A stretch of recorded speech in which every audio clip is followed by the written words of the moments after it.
Hello, everybody, and welcome on into One Soccer Today. Andy Petrillo, Oliver Platt, Jordan Wilson, Gareth Wheeler with you. Hope everyone enjoyed their Canada long weekend. What are long weekends? We don't know what that is in the world of sport, but that's okay because we get to talk and cover sports for a living. And we were doing so on the weekend, gentlemen. Yes, on Canada Day, because, well, the Canadian men were in action and they were taking on Guatemala, as we know.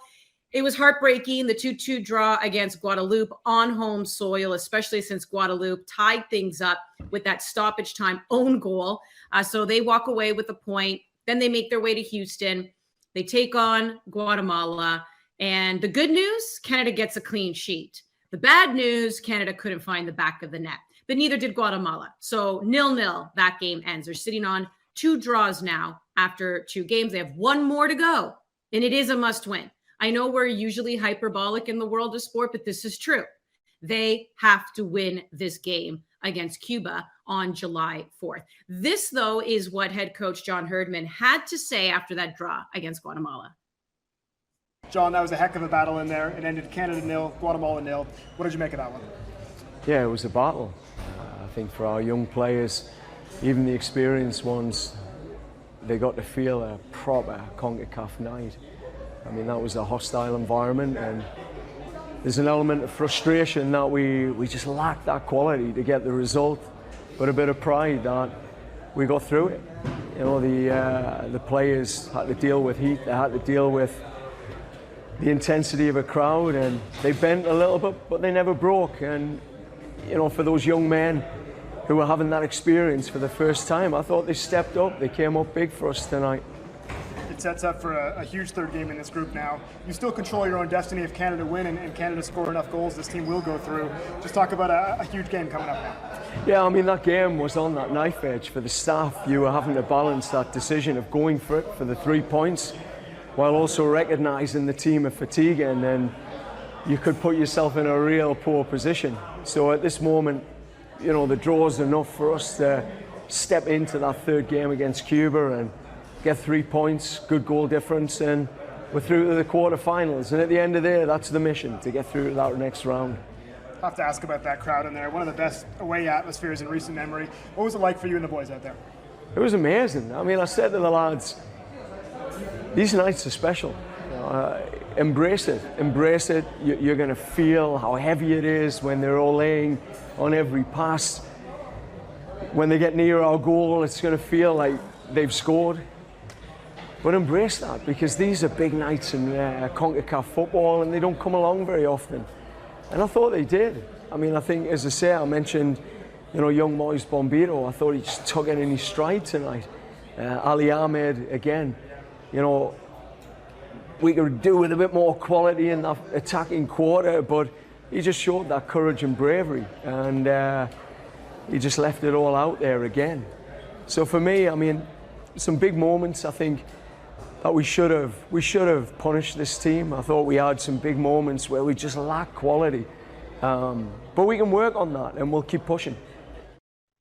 There's no denying, gentlemen, that John Herdman is a great teacher. He's a great motivator, and he's saying a lot of the right things. And we know there are a lot of young players on this squad right now at the Gold Cup. We've already mentioned how many of them have received their first cap. But given where this program is now, Ollie, what they were able to achieve in the last couple years, 2 draws against Guadeloupe and Guatemala. I mean, are these acceptable results given what we've seen this program do the last few years? No, of course not. I think even with a weakened group that Canada is currently carrying, you would expect them to win these games, to certainly win at least one of them and take 4 points and be in a much safer position in terms of progressing to the knockout stage at this point. At the same time, what I will say is that I don't think people should really get too upset about John Herdman putting a very positive spin on these performances compared to the reality of what we're seeing on the pitch. Like, this is a coach who is in the middle of a tournament right now. He is coaching a pretty unproven, a pretty young group. Coming out and trashing the performances and destroying their confidence is probably not the way to go ahead of a must-win final group stage game against Cuba. So I think the reality of where the staff will be assessing, you know, where these performances are at is probably a little bit different to the spin that's being put on it in the post-game interviews. So that doesn't bother me so much. But again, even with the absences that Canada are dealing with, there should be enough in this group, I think, to perform better than they have done. There are things that I keep coming back to. I think the midfield in particular has been a real problem. As soon as Liam Fraser took that yellow card early on, it was the exact kind of situation that Canada is repeatedly struggling with in transition. Right now, situations that look like good moments for Canada that are turning into counterattacks for the other team. I think they need to do something to address that and probably play with two players, more kind of static in that midfield rather than just one, as they can maybe get away with when Eustachio's there. So there's things in the performances they've got to look at and got to improve. At the same time, they're still in a position where beat Cuba, and they're probably going to get to the knockout stage as expected. Wheels? Yeah, first off, that Guatemala game, it's just my resounding takeaway is the crowd played a real role in that game. That was bananas. That was absolutely crazy. Like a game being played in Houston, and it was as heated or loud or as passionate as it would have been in Guatemala City. I think that played a real role in that game, and people wonder why these games are regularly played in the United States for Gold Cup competitions. Well, that's why. You sell a lot of tickets, you get atmospheres like that.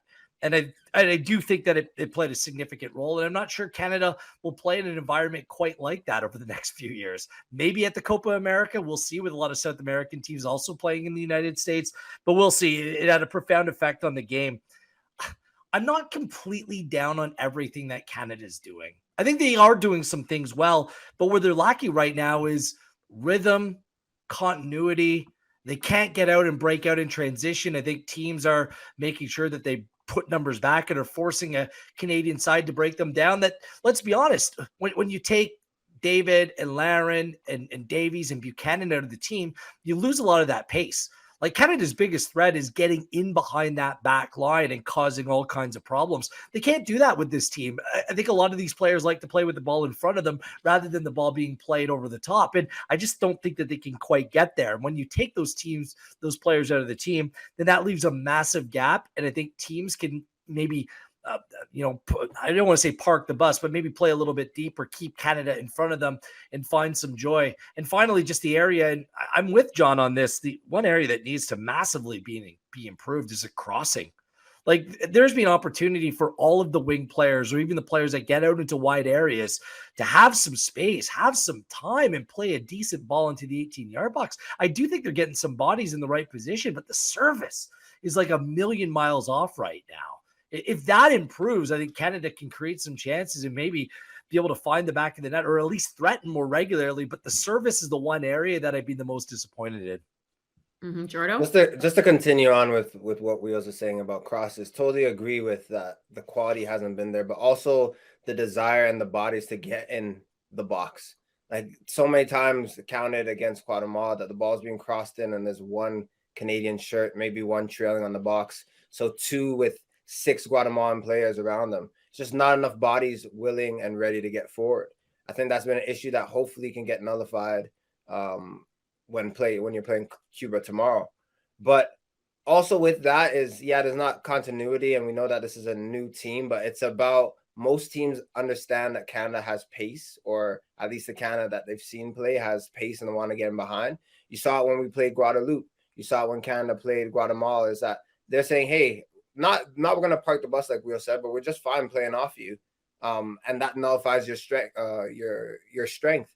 But then I think at that point, Canada doesn't really have a plan B. Like, hey, what are we going to do? Are we going to try to, if a team's breaking off us, are we going to try to be creative and combine on top of the box, get shots in? So I think it's that, which, with a new group, it's hard to have a plan A and a plan B. But I think those players, the vets, even the players that normally play, or it's their first time playing for Canada, but normally play for their clubs, it's just having that little bit of creativity. And I think that's what they're going to need to break down Cuba.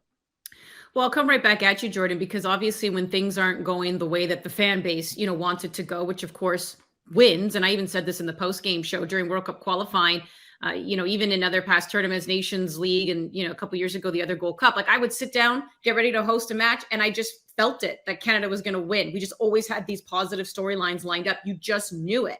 Now there seems to be some questions there, and people will always look at different things and point fingers at different things. So when you look at what's happening right now with Canada in this Gold Cup, would you say, which is what Herdman has stressed a couple times, a lack of quality? Obviously, he was referring more to the finishing touch and being able to score, but are you seeing it's a lack of quality, or are you looking at tactical errors with the roster, with the lineup, with substitutions? Just, I mean, and maybe it's all of the above.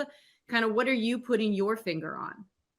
Yeah, so in school, when I was in doubt and everything seemed true, I had no problem clicking B or circling D or whatever it was and saying all of the above, and that's what I'm going to do here. It's a bit of everything. I think that, yes, it is hard to score in football. It's the hardest thing to do. And then to also get a newer group coming in and trying to gel and get things going. You saw with Guadalupe when Hoylett and Cavallini kind of broke. It seemed like, hey, he knew where the ball was going to be. You knew that these two had quality. You knew Cavallini could finish in the box. You knew that Hoylett could get the ball there to where it needs to be. But just with this Canadian team, a lot of players that are new, it's hard to get them all on the same page, which is expected. But then I think as a manager, what gets called into question is how you can set up the game or set up the players for success. And when I'm looking at this team, we talked about it on the post game, Andy, but for me, that defensive midfield or midfield area, there's deficiencies there. I know you rely a lot on Eustachio, but I still will mention that I feel like Chouanier should have been in this camp just because he could provide something different that I don't see other players doing. Then when you're talking about subs, it's all about balance for me. As a player, I appreciate it, but even when I'm looking at managers, it's like having a few X factor players that could be coming off the bench that could make a difference 1v1, but then having your spine intact. And I feel as if sometimes when I'm watching these past two games, it's a bit all over the place. It's a bit disjointed. At least that's my feeling I get when I'm watching things. Ollie? Yeah, I think I'm going to go with Jordan on ticking D and going all of the above as well. But I just personally believe that the game is played by players. Coaches are a bit overrated in their influence, and quality is certainly the defining factor in a lot of things and can cause you tactical problems if you don't have quality in certain areas as well. And there's no question that, particularly in the final third, as Herdman talked about in that interview, the quality is not the same as it would be when you have Davies and David and Laren, Buchanan and so on the pitch as difference makers. So that's a big part of it. And maybe there will be some personnel changes in the Cuba game to try and bring some of the things that they've been lacking, particularly a threat in behind, as Wheels alluded to a bit. But I think as well, like what you said at the start there was interesting, Andy. I think a lot of us felt that way, that when Canada were playing over the past couple of years, you just had a good feeling, right? There was this sense of momentum around the team. And I think we're finding out now that that's great, and you can ride that for a World Cup qualifying cycle. You had a fantastic group of young players who loved playing together, were feeling fantastic, had a ton of momentum, and went on a wonderful qualifying run. But then when you come out of that and you start to look at the long term more, and you start to look at sustainably competing in multiple tournaments, multiple World Cup cycles with a deeper squad over a period of time, like I think that's a very different thing. And now tactically, you have to have more of a blueprint, more of something underlying that, where I don't think Canada are quite there yet, in the way that the United States have built since that failure to qualify for 2018. So I think we're starting to see that a little bit in the work that's still to be done. And it's a case of now, can John Herdman start to really put that blueprint and that identity in place that can carry through when the big players aren't there in a situation like this. But in fairness, I mean, you take 9 of the top, or 8, because the team is retired now, of the best players out of any side in this region. What are you left with? But it's the same with the US, and they play the exact same way that the first team does. The US, their depth pool is that's what we got. That's the point. I know, but Canada isn't there yet. But I mean, your top defender in Alistair Johnson's not playing. Your 2 central midfield players, your best 2 wide players, your best 2 players up top. Look, I'm not trying to let them off the hook, because there's still some good players in this team. Chouanier was injured on the weekend. John Herdman said heading into this, he's just looking for a different type of player. Perhaps Chouanier could have done a job for this tournament. Perhaps he looks at him differently. Herdman's had him in camp. He's had Waterman in camp. He's had different players in camp, and he's gone with this group for a reason. And only he and his coaching staff know that. Not saying it's a right call, but there's certainly reasons for that. But in this team, if you want to maximize this tournament, I'm wondering if we'll see a little bit of a formation change, Andy, because I think the 3-5-2 or the 3-4-2-1, whatever formation, kind of suits the players that aren't here. And the Canada side, maybe for the Nations League. For this team, I'm not quite sure that it's absolutely worked. When you have McGraw and Vittoria beside each other in defense, I don't think that works. You really miss Alistair Johnson's versatility and his ability to play out of the back at right back. So I wonder if maybe they might switch to a back four.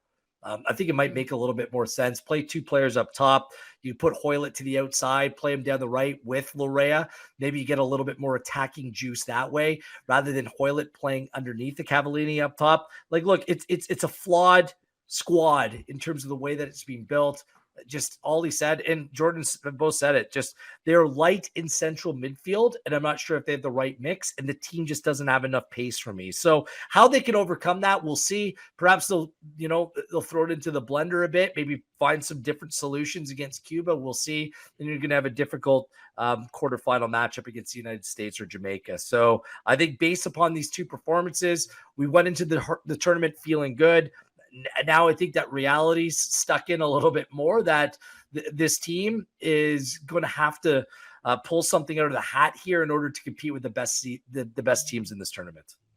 Yeah, and I mean, we know the further obviously they go along, it's not getting any easier. I mean, the Americans are just coming off yet again another 6-goal performance here. That's twice that they've done that. To your point, Ollie, they're playing with a different group here as well, and I get it, different depth pool. But here's the thing: Herdman just said it, Jordan. Not only does Canada need to win, but he's like, we'd like a nice positive goal differential as well. They need to score goals because you just don't know what's going to happen in that Guatemala-Guadeloupe game. So you want to get the 3 points. That's crucial first and foremost. But then to really feel good about yourselves, you want to score goals just to be on the safe side. So I guess I've kind of given you my answer to this question. I'm going to ask everybody, what's your biggest concern going into Cuba? Is can they suddenly find the back of the net? That's what I want to see. What is your biggest concern going into that final game? Well, I'll spin it a bit, but it's pretty much the same as yours. We talked about it before post game on the weekend, that a team struggling to score goals and attack and finish off teams, and then it's a must-win game. I'm concerned just because what is the plan B? If you go and play Cuba and you don't score in the first 30 minutes and your plan of attack, whether it be playing in behind, that doesn't work. What is plan B for this new Canada that's coming to the Gold Cup? And I know you have a lot of your spine. You have a Vittoria, you have a Kamal Miller playing. But yeah, you're missing your big dogs, your influential players that can go and change games. They're not in this tournament. So what does that look like for players that are getting their third cap? And they're also playing the third game in 10 days. How do they come and rise to the occasion? In a must-win game, the tie's not good enough. So I think that's what my concern is what does plan B look like for this team in a must-win game? Ollie?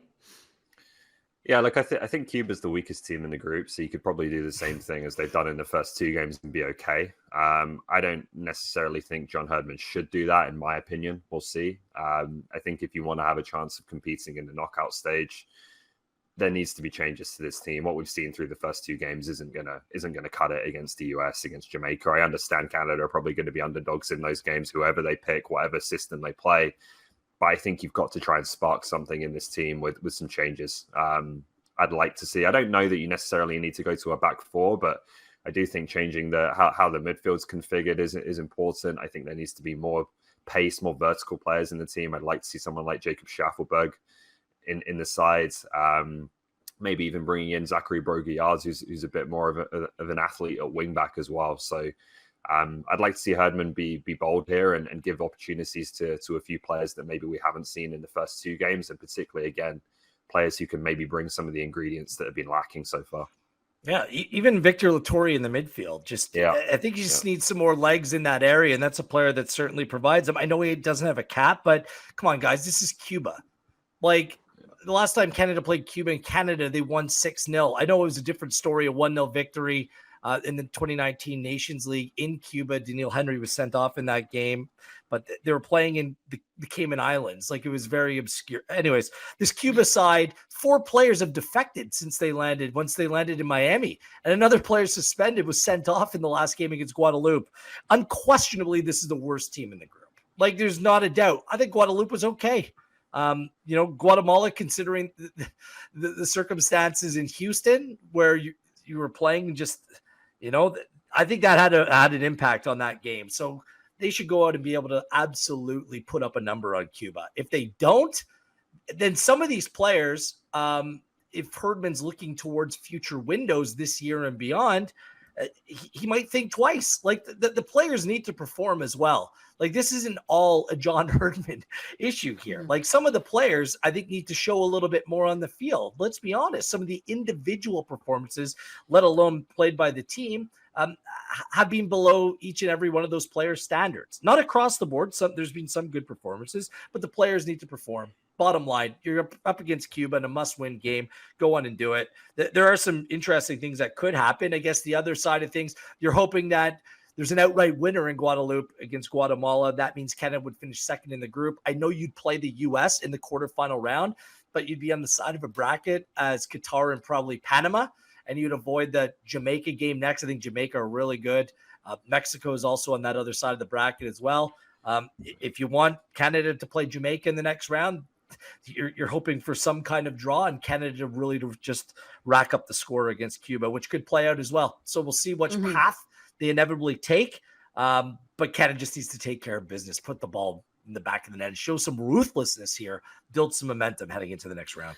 Well, and they have to, because to your point, a Guadeloupe win is a good thing. But if Guatemala were to defeat Guadeloupe and do so by a couple goals, then that's where Canada is in a situation where they need to score more in their game against Cuba. The win is what's crucial, but that is the outcome you don't want, is a big Guatemala win over Guadeloupe, because then you'll lose out on that goal differential. Well, it wouldn't matter. It wouldn't matter, Andy, because Guatemala would be on 7 points. 100%. So like Canada just needs to win and then win by a lot. And then we'll see. Because yes, that's just like really easy. But hey, but everything that you've said about Cuba, that should be the case. Let's stick with Canada soccer. But as we know, as much as we do want to keep talking about the things on the pitch, we do have to keep talking about the things off the pitch as well.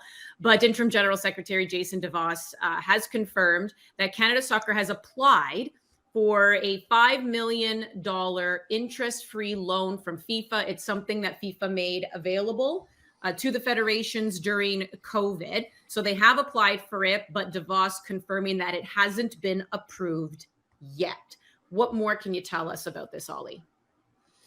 Not much beyond the initial report. Like, I think it's obviously something that, again, when we come back to the bankruptcy conversation here, something that another reason why that was always a very far-fetched kind of conclusion that could be something Canada Soccer are exploring, is that there are avenues like this to bring funding into the program on a short-term basis, right? Things that can carry them through the next cycle, the next few years, particularly obviously the upcoming windows, while we kind of figure things out here. So this is one of those things that obviously was put in place by FIFA to deal with COVID and some of the losses that federations suffered, including Canada Soccer suffered through that period, increased costs with all the kind of precautions they had to take around travel and the medical demands of that, versus some of the things you lost out on in terms of revenues that would normally have been there, that obviously were reduced or completely eliminated while we were all in lockdown. So this seems like something that could help, hopefully, particularly when it comes to those two windows later this year, where they'll be trying to arrange friendlies. There was also an interesting note in the story about them potentially trying to team up with the US Federation and the Mexican Federation to bring teams over here to potentially play all three of the top CONCACAF teams, which could be something that draws in higher caliber opponents. So fingers crossed we get some decent games in those windows. Yeah, the interest-free part is the advantageous part. Love that. That's it. And Canada Soccer lost about $6-7 million last year. That will potentially be able to cover some losses as well for this year. As the Women's World Cup is expensive, these competitions for the men's national team as well. So this is very much a Band-Aid. It's not a long-term solution. It allows them to deal with some debt and to deal with some pressing issues immediately in front of them. But this by no means is a long-term solution here to some of the spending issues that are prevalent. The interest free, you know what I call that? I call that the bank of mom and dad. Yeah. I love it. That's the, can I have some money and then I'll give it back, but I won't give it back with any kind of interest.